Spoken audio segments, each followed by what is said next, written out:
Welcome to Just to Have podcast, where we discuss science and tools to help you become the healthiest version of yourself. Hello and welcome to another episode. I'm very glad that you're here. And before we dive in today and the topic of sunlight and backwards walking, I wanted to ask for your feedback because I just started this podcast and I don't know if this resonates or if this makes sense what I'm talking here. So just let me know in the comments, and if you like it, then make sure to subscribe and to drop me a little review. And now let's dive into it.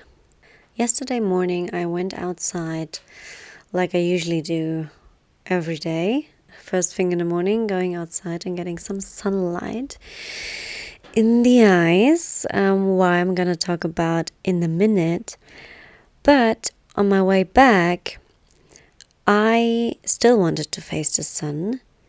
And that's why I just turned around and walked backwards. And there was a little girl.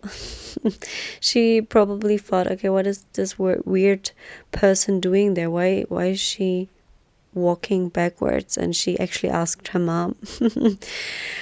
And the reason why I did this was, first of all, having the sun in my face. But I realized that walking backwards has actually also other benefits to our physical and also to our mental health, because you don't see the way, so you have to trust where you're going.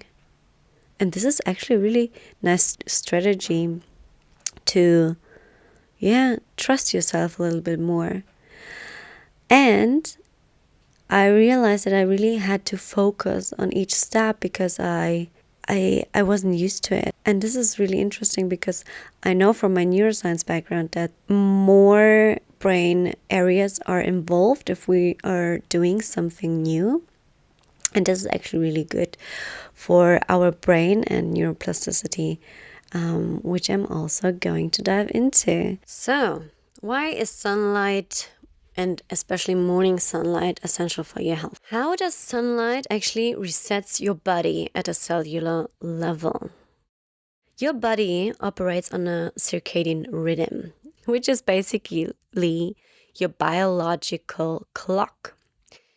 And this clock is controlled by a brain region, which is the hypothalamus, and specifically in that brain region, there is something called the suprachiasmatic nucleus.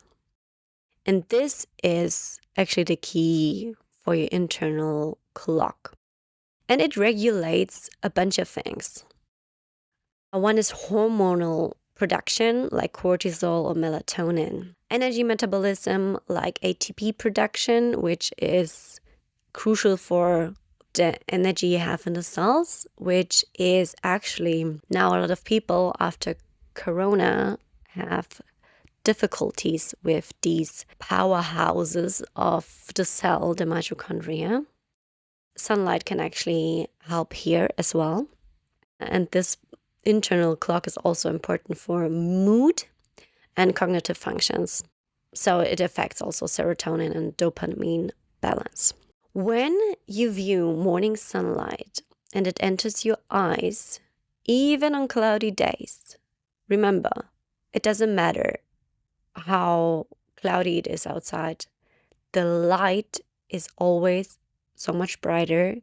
Huberman Lab is talking a lot about that. So if you want to dive deeper inside, I will link you some resources from him.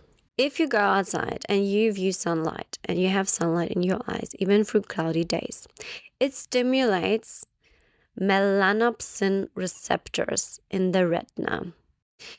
So you don't actually have to know what this is, but it stimulates something in the retina in your eye, which is the back of your eye actually.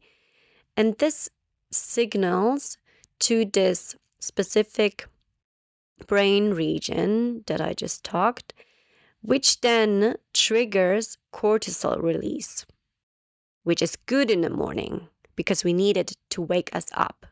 We have a natural cortisol rise in the morning in order to wake up, right? So viewing sunlight will actually then wake us up, and it suppresses melatonin production during the day, which ensures a deeper and restorative sleep at night, right? Melatonin is released when it's dark. So the brain knows, oh, okay, it's dark. It's dark. It's time to sleep. And sunlight suppresses this melatonin, which is good, which is like just the natural cycle of our wake-sleep cycle. There are also studies that I'm going to link below as well. And one study in particular where individuals who got early sunlight had better sleep quality and lower stress levels. Okay, how does sunlight affect mitochondria, energy, and longevity? Sunlight directly influences mitochondrial function by stimulating something called cytochrome C oxidase, which is an enzyme that enhances energy production and cellular repair. So why does this matter? If you have more ATP, so more energy, this is sharpening your brain. You recover faster and you have better mood because we need ATP for everything our body does. It's also important because mitochondria regulates inflammation and longevity by activating something called sirtuins, which are proteins linked to lifespan extension. I'm not going to go into sirtuins. I think I'm going to cover sirtuins in another episode where we're going to talk a little bit more about longevity. But yeah, there are also studies here, one in particular, which suggests that sunlight boosts mitochondrial function, which is, again, important for energy, and reduces depression, which leads us to another factor, important factor, why sun is important, not only for physical health, but also for mental health. And you have emotional benefits from it because it increases serotonin, which is later converted to melatonin for deep sleep. And also, serotonin is a feel-good neurotransmitter. So it's 2 in 1. It's good for mood and it's good for your sleep.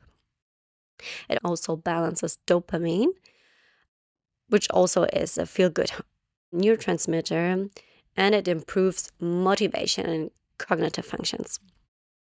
Exposure to infrared light, which you get through sunlight, and I just watched a reel from Huberman Lab who says that sunlight is absolutely by far the best source for infrared light, and it's totally for free. And this also, so infrared light reduces oxidative stress in the brain, which is good. It's really good because oxidative stress can actually kill brain cells. Stress in general can actually kill brain cells. I'm gonna talk about this also in an extra episode. So there are also studies here where patients exposed to morning light therapy show significant mood improvements and reduced anxiety. So why is backward walking good for your brain? Well, unlike forward walking, backward walking activates the prefrontal cortex, which is an area in the brain which is taking care of everything that we, quote unquote, refer to thinking and logical thinking and problem solving and all of these stuff. And it enhances, therefore, decision-making, focus, and problem-solving. Because this backward walking activates this brain region, right?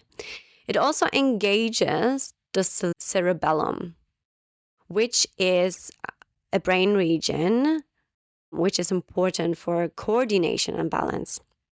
Also stimulates another brain region, which is the hippocampus. And the hippocampus is very important for memory and spatial awareness. So this is basically neuroplasticity in action. Neuroplasticity is like the thing that neuroscience discovered, I think, maybe 20 years ago.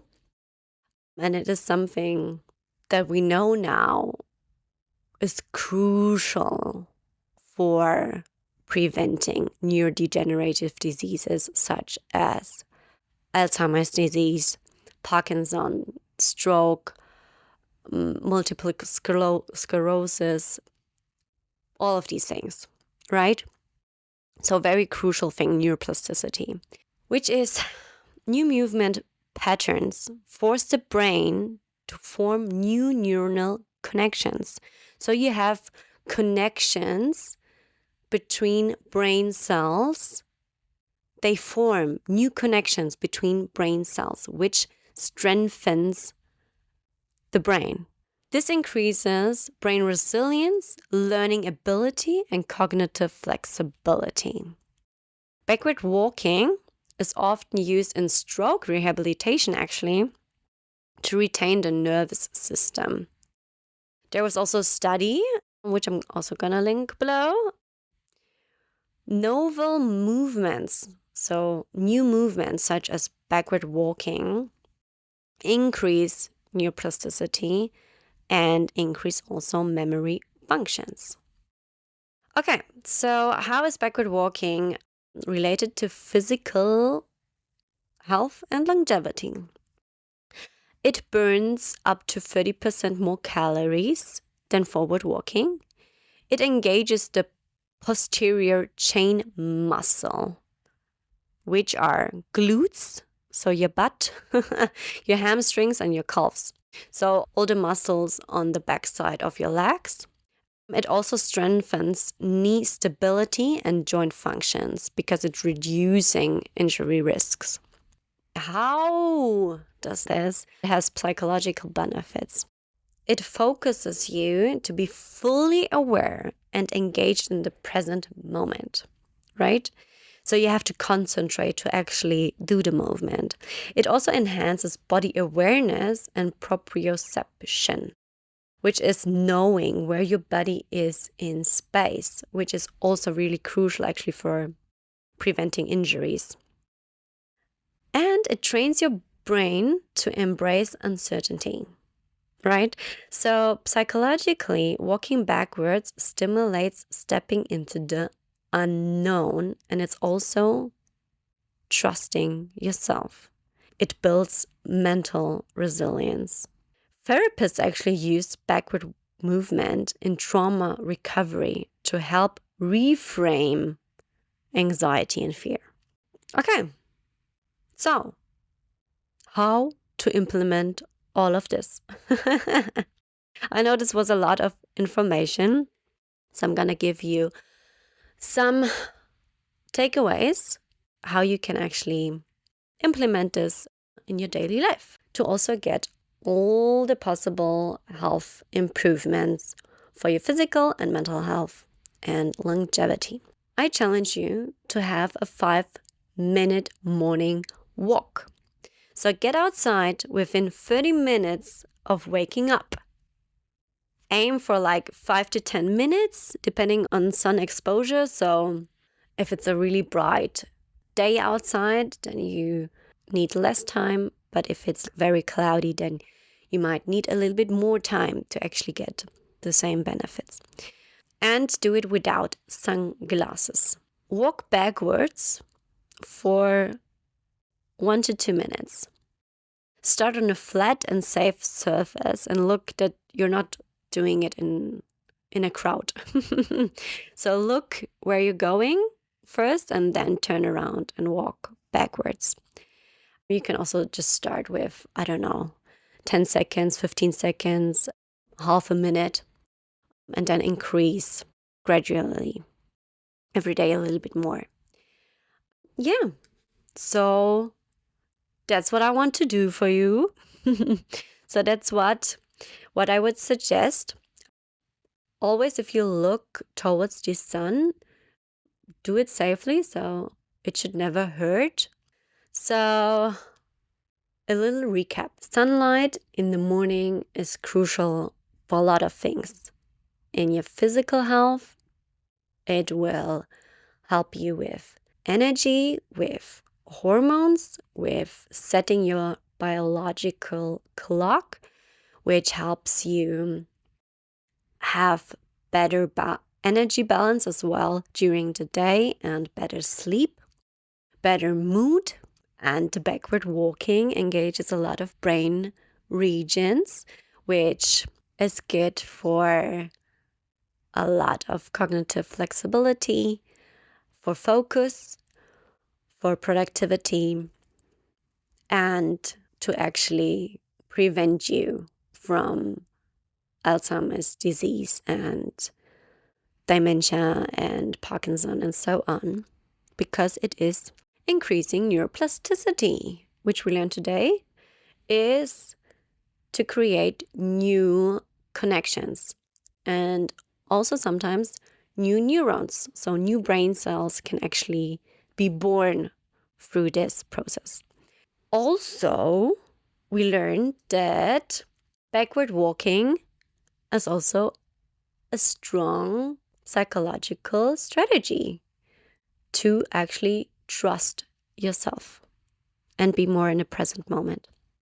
So I actually did a handout also for this episode. So if you want a quick science-backed guide on everything that we talked today, I'll link the handout below. And sometimes the best way to move forward is actually to take a step back, literally. So with this, I'm gonna leave you. And until next time, my friend, bye bye for now.